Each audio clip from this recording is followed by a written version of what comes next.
Hey, it's Matt Robeson, and here's our latest episode of Political Rehab, our mashup of PTI meets The Daily Show, where a Republican and a Democrat try our best to have a good time with the week's news. Programming note, both Matt and I are sick, and so you're going to hear it in our voices today. Sorry about that. And I'll also note that this episode was previously recorded. Here we go. That should concern Republicans. That kind of nonsense cost us elections. I think the people who are involved need to find totally different jobs. He knew it and did it anyway. And he risked everything that he has trained his entire life to do. The most significant polling number that I've seen in a long time, and it means big trouble for MAGA.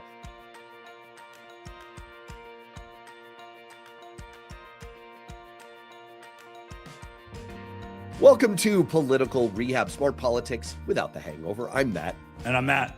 Today, House Republicans slap Trump an embarrassing faceplant from Jeanine Pirro, a shocking new number in the Epstein files, a Pam Bondi low point, and ICE finally retreats in Minnesota. But let's start, as always, with our Trump dump.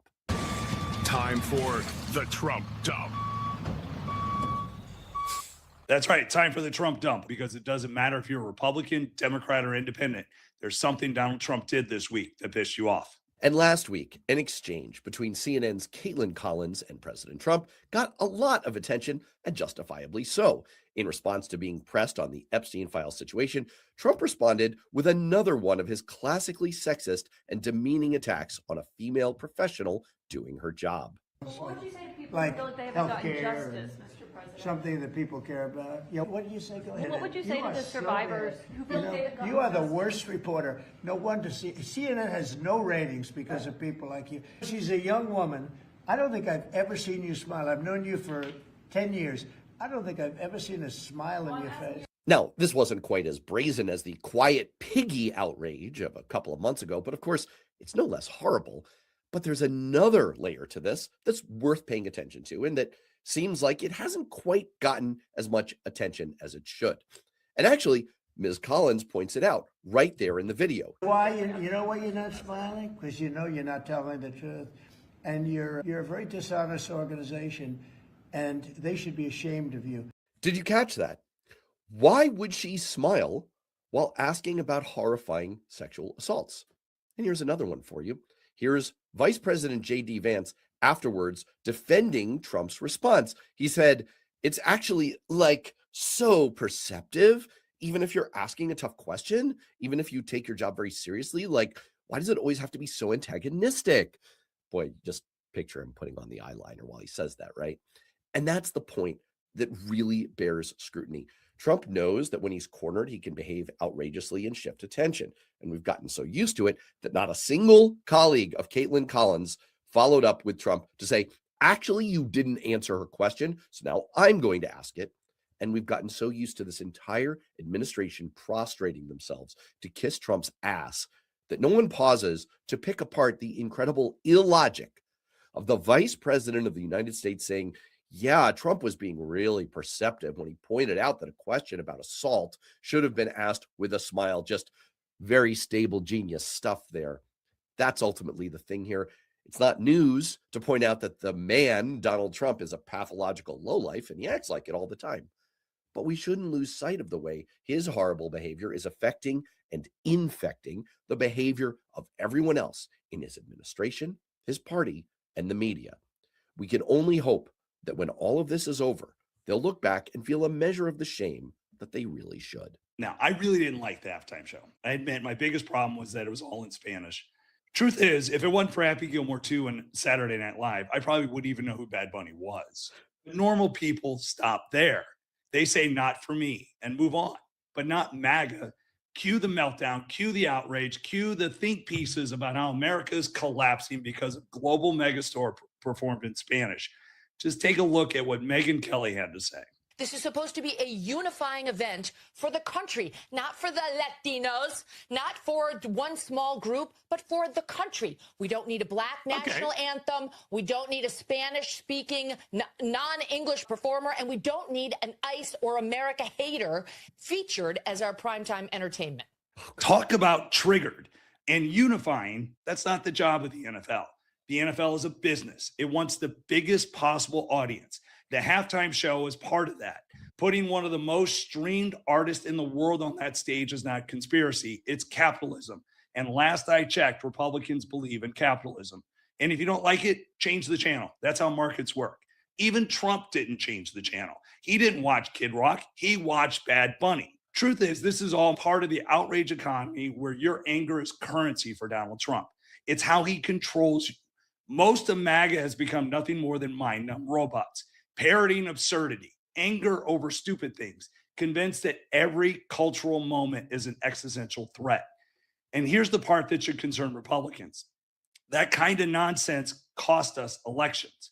In 2024, Trump won 48% of Hispanic votes, the highest mark for a Republican in half a century. But recent polling shows Latino approval numbers sliding fast. 2/3 said their situation is worse than a year ago. 65% oppose the administration's immigration approach. And what are we doing? Picking a fight over a Spanish language halftime show. That's not strategy. That's self-sabotage. It feels like we're trying to lose. And the hypocrisy is breathtaking. Trump mocked the performance, saying nobody understands a word. Really? Because I seem to remember a 2020 Trump campaign ad in Spanish targeting Puerto Rico voters where Bad Bunny is from. Por 47 años, Joe Biden y los demócratas ignoraron a Puerto Rico. Biden destruyó a la isla cuando nos quitó la 936. Pero gracias al presidente Trump. I'm Donald J. Trump, and I approve this message. I guess Spanish is fine when you're asking for votes, but it's a problem when someone else uses it on a stage. That's how you know the outrage is fake. And fake outrage may fire up the base, but it drives away the middle. And when you lose the middle, you lose elections. I wonder how Megyn Kelly feels about Donald Trump throwing paper towels at Latinos. Let's go to our rundown.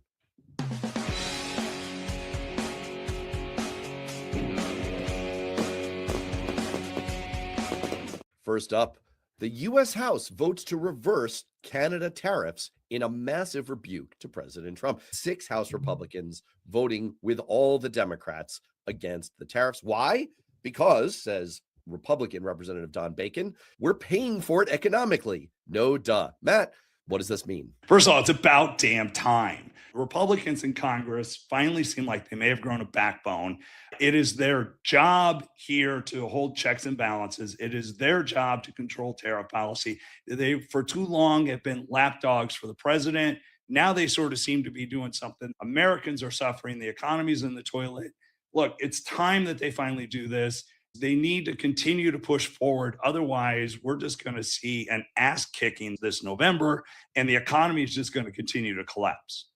I think the story politically is another slide down the ramp to Trump's total irrelevance. After this vote, Trump issued hollow threats on Truth Social against the 6 Republicans. Turns out they basically can tell him to go pound sand. 2 of them are retiring, so they really don't give a shit about what he says. One is getting pushed out of office because of the redistricting war that Trump started. And some of them are in districts that are pretty marginal. So it's not like putting forward a MAGA Republican to take down the incumbent Republican would actually help Republicans. It would essentially be cutting off his elephant's trunk to spite his face. We saw it with MTG. We saw it with Lauren Boebert saying no to the Star Chamber over the Epstein files. We've seen it time and time again in recent months of Republicans in office finding the limits of how far they're willing to go for Trump. And those limits are getting tighter. And it's quite refreshing. Yeah, and clearly it's an election year conversion for each and every one of them who are trying to hold on to their job or protect their legacy. But I think what you said earlier hits the nail right on the head. Trump's influence and the MAGA influence is waning. It's starting to crack. It's fall apart. That Republicans feel empowered to do a lot of this stuff is a good sign. It's not enough. We're still way off from where we should be as a Congress. Mike Johnson is an absolute unmitigated disaster, probably one of the worst speakers we've ever had. But now that we're starting to exercise some control, we are starting to get a little bit better.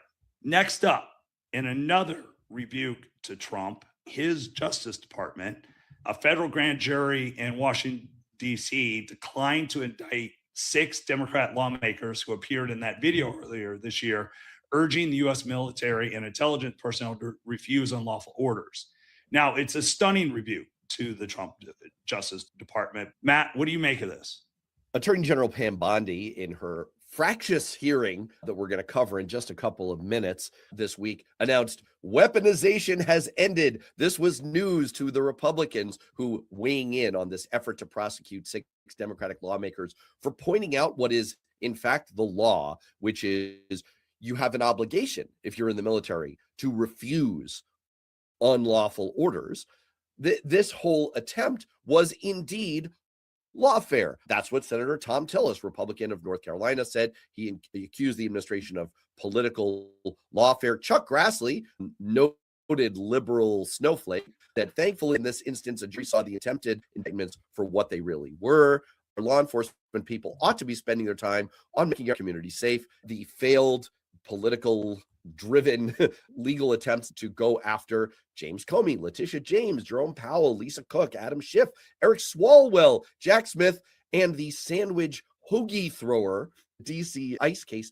And I should point out that this is not the first time that Jeanine Pirro has gotten whacked in the face by a grand jury in what is, as you said, extraordinarily rare. It actually happened 8 separate times in September where grand juries refused to return indictments. And it just goes to show that not only is this like a vast political retribution campaign, but it's being carried out by total incompetence. What's happening with this administration is all about getting that first headline. It's all about looking tough. This was a victory for free speech. It was a victory for upholding the rule of law, because what they also said was essentially quoting the handbook. And we hope the military would refuse illegal orders. New Epstein document releases generated headlines, and you see these ultra wealthy people getting away with some pretty horrible things with some pretty horrible people. What struck you in all of this? A couple of things struck me in this one. First, the fallout. Part of Trump's coalition, part of what brought MAGA back to power was the transparency angle. And I find it funny that you see people like J.D. Vance say, I don't understand why you're so mad because Trump was the one who finally did this. Never mind the fact that he had to do it kicking and screaming. Never mind the fact that it's been bungled so badly. Never mind the fact that there's been cover up after cover up. I think the Epstein files, the legacy of it is really going to be one of those nails in that MAGA coalition that just completely destroys it. I see a lot of hardline conservatives, hardline MAGA people who have worked for Trump in every campaign, were diehard, are just done with it. And it feels like Republicans are continuing to try to protect a pedophile, and that is never going to be the right spot. And that creates real long-term problems for Republicans and MAGA. The other thing that I think is not getting enough attention out there is there's this report that in the mid-2000s, Trump had a conversation with a police officer saying, I'm finally glad you're going after this guy. We all kind of know what he's doing. And on face value, it sounds like, oh, yeah, no, he did the right thing. But no, if you dig deeper here, what it really sounds like is everybody knew this stuff was happening, including Donald Trump. Doesn't mean Trump did anything illegal. It just means he knew this was happening. And it goes back to the credibility of everything Donald Trump has been saying. It's bad messaging, bad policy, and it's blowing up in our face. And it also happens to not be true, because the major thing that emerged for me this week is he knew, but he continued to associate. He continued to let it happen, essentially. And I did a little video about it on the Worth Knowing YouTube yesterday. Times Donald Trump's name appears in the Epstein files that his Department of Justice released to the public? About 38,000. 38,000. But that's not the news. The news is that Congressman Jamie Raskin went over to the DOJ to look at the original version of the files where they hadn't blacked out Trump's name. Do you know how many times Trump's name actually appears in the Epstein files before they went through with a Sharpie? More than 1 million. 1 million. Huh. Why would the DOJ go through and black out his name more than 950,000 times?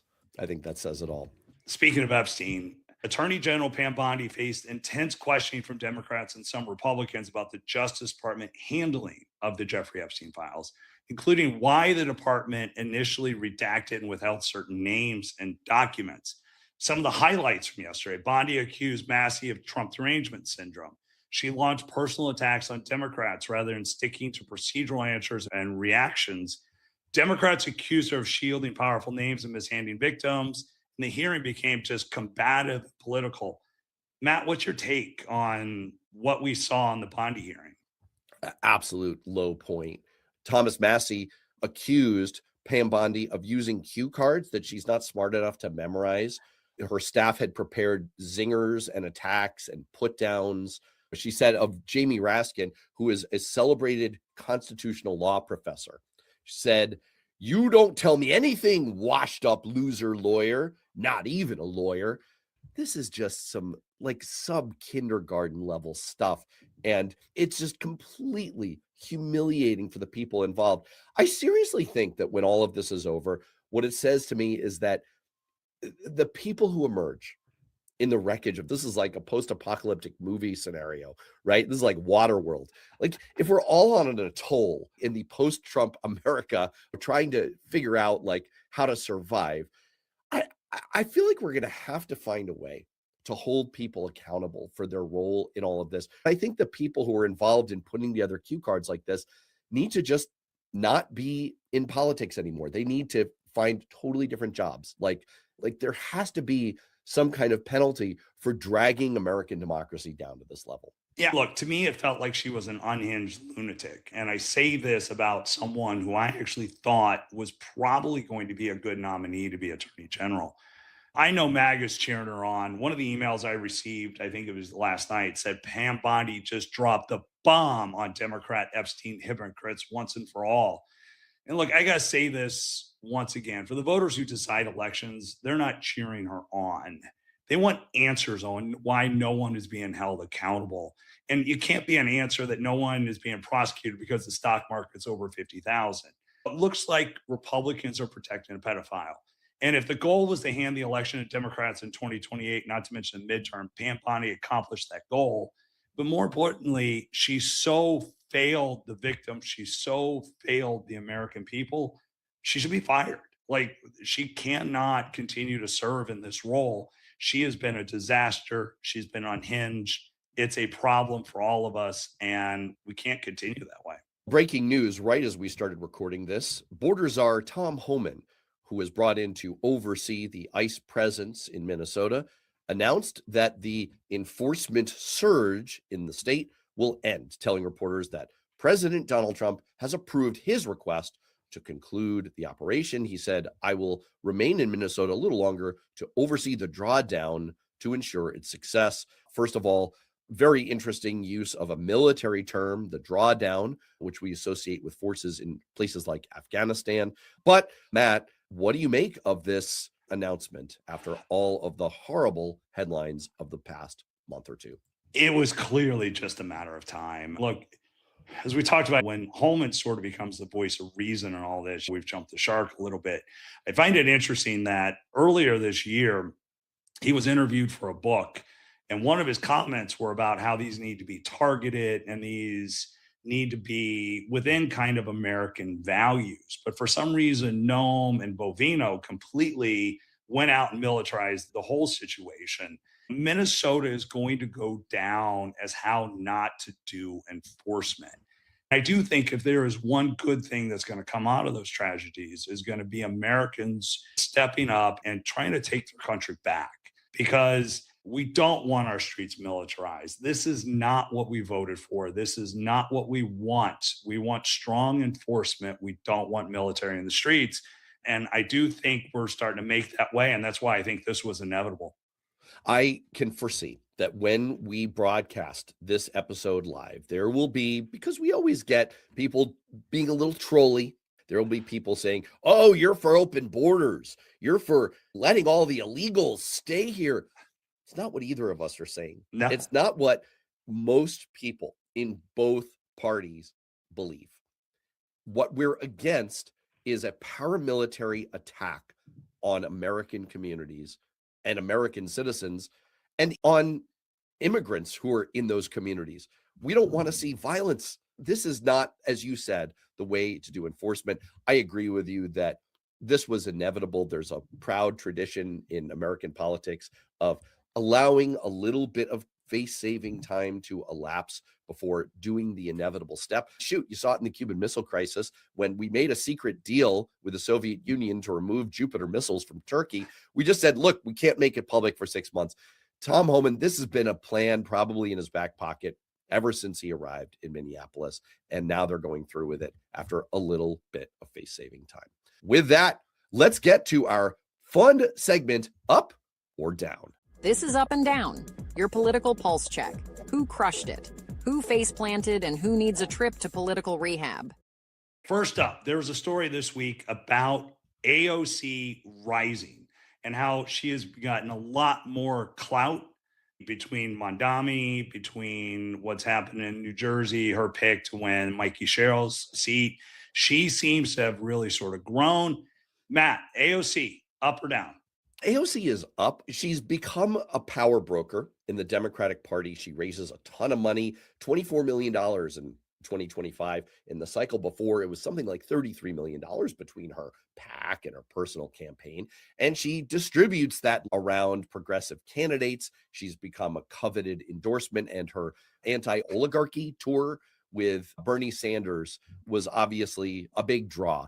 She's a power broker, and she's elevated herself, and she's matured a great deal since her Sunrise Coalition protests and Nancy Pelosi's office days. So she's an up. See, I'm down on this one. I would have loved to have said this is the greatest news in the world for us. She hasn't changed. She's still a radical. She's still a socialist. But in the age of Trump, AOC doesn't look fringe anymore. Trump has raised the temperature so much, and that shift may have made AOC more mainstream by comparison. He has essentially made socialism feel mainstream, and that scares me, and that's why I'm down. Oh, so you're down on it. You agree that she's up, and you feel down about that. Love it. Exactly. Speaking of things that are confusingly up and down, new jobs numbers came out. Trump heralded a new golden age because January job growth was reported to be about 130,000 jobs, but it came with massive downward revisions to 2024 and 2025 jobs numbers. Matt, jobs, up or down? All right, I am up on the jobs numbers, but I'm also down. Look, I am an optimist that I hope the economy is growing. I have my doubts, but we both know these things revise over and over again. Last year in 2025 was the worst job growth we've had in a long time. We are not in a golden age. I hope these numbers are real. I hope the 130,000 jobs are accurate. I'm going to say up because that's where I'm going to lean. But I could be down.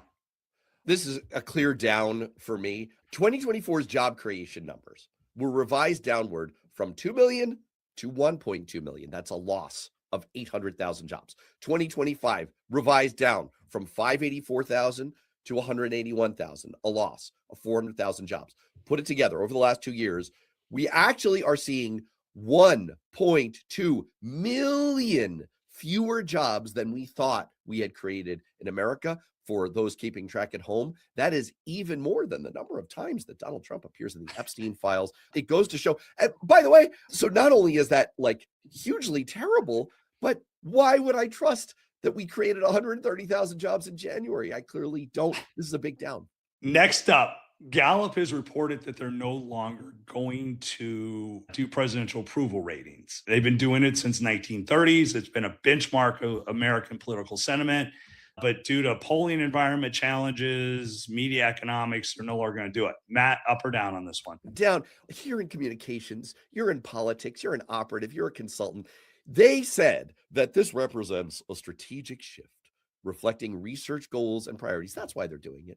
It's not because Donald Trump has achieved his lowest approval rating ever in their polling. He's gone down by 11 points since the start of his term, and they're afraid of blowback. That this is mealy-mouthed gobbledygook, and it's because they can't say the truth out loud. It's not just that they're getting rid of something that's actually of value to our understanding of politics. It's that they're doing it for craven political reasons, and they're trying to cover it up. Down, down, down.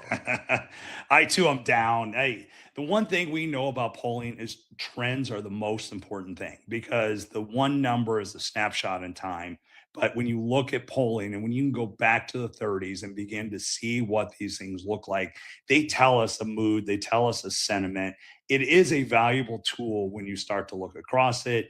And I think you're 100% correct. It is all because they're afraid that we're hitting historically low numbers. And it's just another case and point where institutions are caving and norms are becoming irrelevant. I too am down on this because I think it hurts us all in the long run. Here's an instance of something that's very easy to rate as down, but maybe you'll like it. The IRS accidentally, boy, that word is doing a lot of work, shared confidential taxpayer data with the Department of Homeland Security, potentially violating federal privacy laws and exposing the government to lawsuits. Since this is being done under a Republican administration, clearly you love this, Matt Wiley. You love it. You want to say that they're up. It's all an accident. I dropped it and they picked it up. I don't know what happened. Mistakes were made. Mistakes were made. Called up my I don't boy. know. I said, hey, Christy, yo, I just finished shooting a dog in the face and I found some taxpayer data. What am I going to do with this? This has to be yours.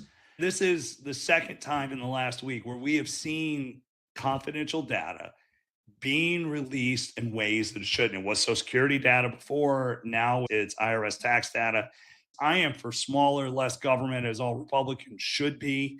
I don't like the sharing of this information. I don't like the releasing of this information. I remember when John McCain appeared on Saturday Night Live as then Attorney General John Ashcroft, and in a parody said, I will not rest until every American has a barcode tattooed on their neck.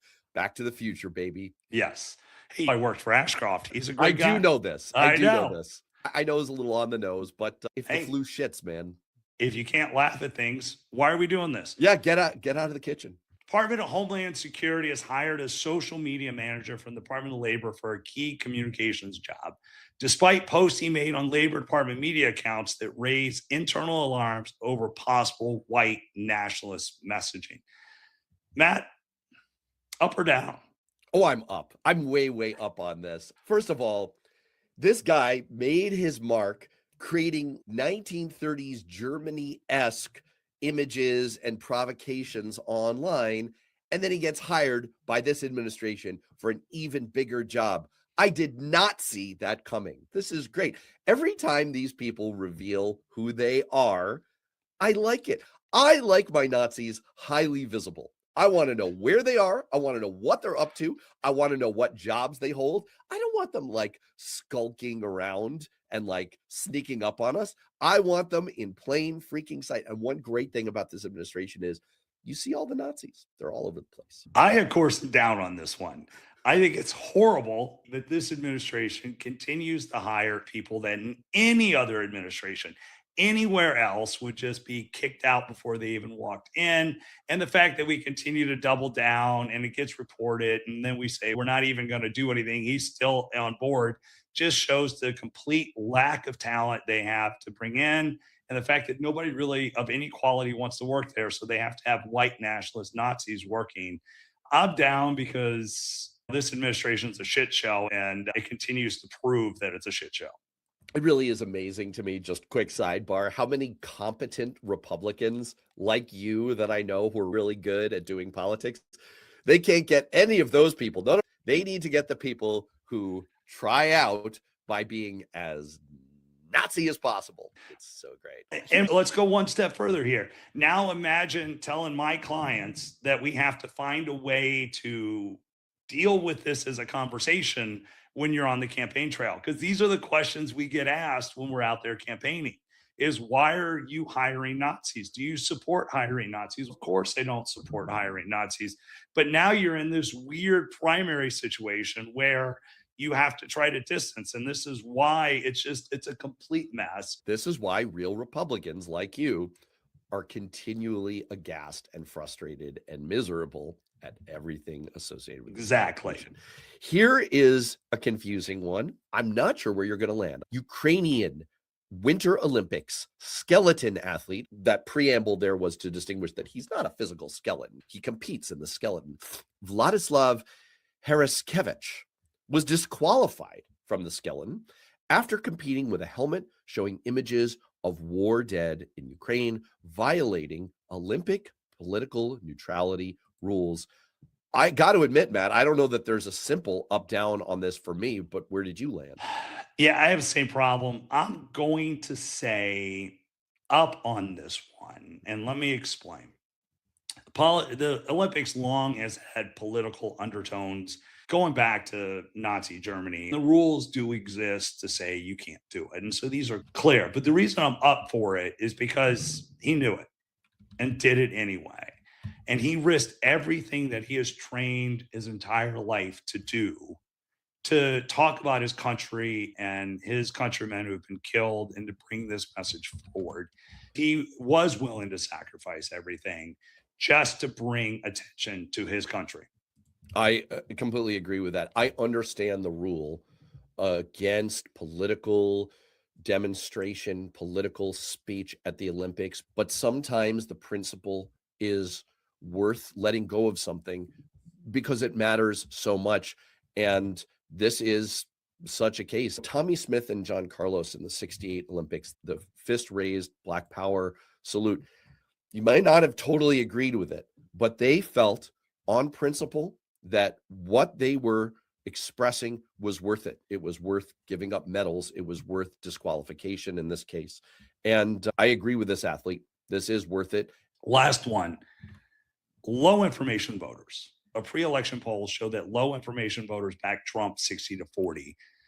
A January follow-up showed approval among this group dropping to 43%. That's a 25-point shift. And it was critical to Trump's 2024 election. Matt, what's your take, up or down, on where we are on low information voters and their apparent shift away from Trump? I'm way, way up on this, but I don't want to say too much more because this is going to be the subject of my dose of hope. So I hope people will hang on for the end of the show for that. But just as a little teaser, this is a huge, huge number. The most significant polling number that I've seen in a long time. And it means big trouble for MAGA. So I'm way up on this. Yeah, I'm up on it too. In politics, we always bring this down to the lowest denominator. People live on sound bites. So it's not surprising that's how people are making their news decisions. But what I do think is there's other things now that are really starting to drive it. Like we talked about with Minnesota and the immigration crackdown, those images are just going to last forever. They're going to drive it. It's not what we voted for. It's not where we are. The economy, there's a lot of information here that I think can be contributing to it. But what I do see is he's been discovered as the emperor has no clothes. MAGA is a fraud. And we're starting to see that more in poll after poll and instance after instance. So anytime we start to kind of come to our senses, I'm going to be up on it. Hey, speaking of MAGA fraud, that does it for our up-down segment. And now it's time to turn to That's Bullshit. Bullshit. Bullshit. Bullshit. Bullshit. Bullshit? Donald Trump just made an announcement that he described as one of the most transformative healthcare initiatives of all time. It's called Trump RX. This launch represents the largest reduction in prescription drug prices in history by many, many times. But that's bullshit. For one thing, he tries to give the impression that it's a way to get access to new, lower prices for medicine. Starting tonight, dozens of the most commonly used prescription drugs will be available at dramatic discounts for all consumers. But actually, it's just a website linking you to discounts drug companies already offer. That's right. It's mostly a place to find the coupons that drug companies were already offering, like you might do at the back of a supermarket circular. There's never been anything like it. There's never been anything like it before, except for... Saving with GoodRx is simple. Just type in the name of your drug, search prices to compare at nearby pharmacies. Select your favorite to reveal the GoodRx coupon, show it to your pharmacist, and save. But it's not just that Trump is slapping up a website that lists what big drug companies are already offering, that replicates an existing private sector tool and claiming it's something revolutionary. The core hogwash of all of this is the claim that it's going to reduce prescription drug prices at all, let alone the largest reduction in history. There's only less than 50 drugs on the website, and a lot of these drugs are older and there are generic alternatives for these medications. The pharmaceutical companies were not looking to give discounts on their bestsellers, their newest drugs. There is a warning, even if you have insurance, you might be able to get a discount that is better. That's right. The scammiest part of this is that half the drugs on Trump RX have cheaper generics widely available. Most of the drugs aren't the newest, most popular ones. They've been on the market for a median of 26 years. So most of them aren't big profit drivers for drug companies anymore. Trump RX just gives them a way to squeeze some last drops of profit out. But what's really frustrating in all of this is that there are actually some good things that the Trump White House is doing. The GLP-1 drugs Wegovy and Ozempic are included on the website. Even Bernie Sanders said that this is something that could benefit many Americans. What's tragic is that if we had a somewhat normal president, they could have said, hey, we're putting up a free website. It's not revolutionary, but it's a good start that makes it easier for you to save some money and get access to some incredible drugs.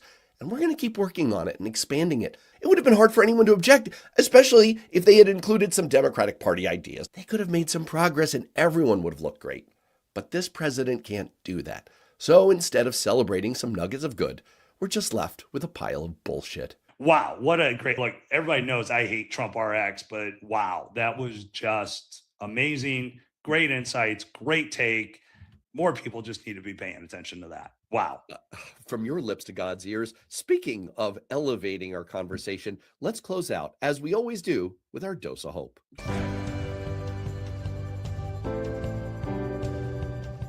For my dose of hope, I want to go a little bit back to my Trump dump here and get into Super Bowl a little bit. It is officially campaign season. And one of my favorite parts isn't the debates or the crosstabs. It's the campaign commercials. I collect the weird, the funny, the unintentionally hysterical ads every cycle, kind of like tuning in for the Super Bowl just to watch the commercials.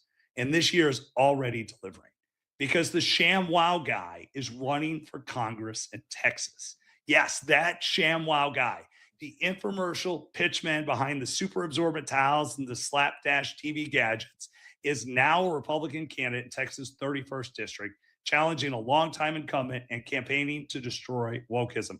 I want you to watch this ad. Hey, it's Vince. I'm running for Congress against this guy. Stop having a politician that's worse than Biden. For discretionary funding. Instead, vote for me, a guy who's not half dead. I'm gonna soak up the swamp, clean the house, and pick up those liberal tears at the same time. I'm gonna slap chop the nuts out of the woke, making less blue-haired commies and more red-blooded Americans. Vote for me so I can represent you and the ones that can't stand up for themselves. Vote for ShamWow! Paid for by offer Vince ShamWow Shlomi for Congress. Now, look, I don't know if he's going to make a great lawmaker, but let's be honest. Anyone who can walk into a camera holding an ultrasound picture that says vote for ShamWow is already given us some of the most memorable, entertaining moments of the season. And honestly, that's a good thing. Politics doesn't have to be heavy every second of the day. Yes, there are serious issues. Yes, there are real fights ahead. But part of living in a free country is embracing the absurdity of it all, the unexpected candidates, the over-the-top ads, the moments that make you laugh out loud. And if we can't find the humor in it, we'll lose our minds. Democracy is noisy. It's chaotic. Sometimes it's ridiculous, but it's also open. Anyone can raise their hand. Anyone can run, even the ShamWow guy. In a year that feels tense and angry, remembering that politics can still be a little weird and a little funny might be exactly the dose of hope we need. For my dose of hope, I wanted to pick up on the news item we discussed earlier that low information voters have done a major about face on the president. It's hard for me to overstate how huge this is. One of the most important and misunderstood aspects of politics is just how tuned out most people are. It's not necessarily a judgment on them, not at all. People have lives to lead, kids to pick up from school, groceries to buy, and bankruptcies to file after they buy those groceries.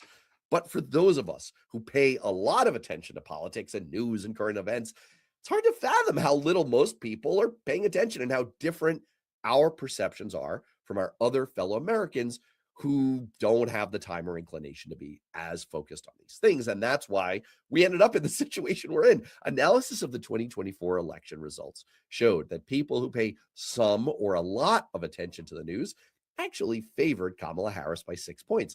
People who pay little or no attention to the news favored Donald Trump by 19 points. In other words, the less you're paying attention, the more you tend to like Trump.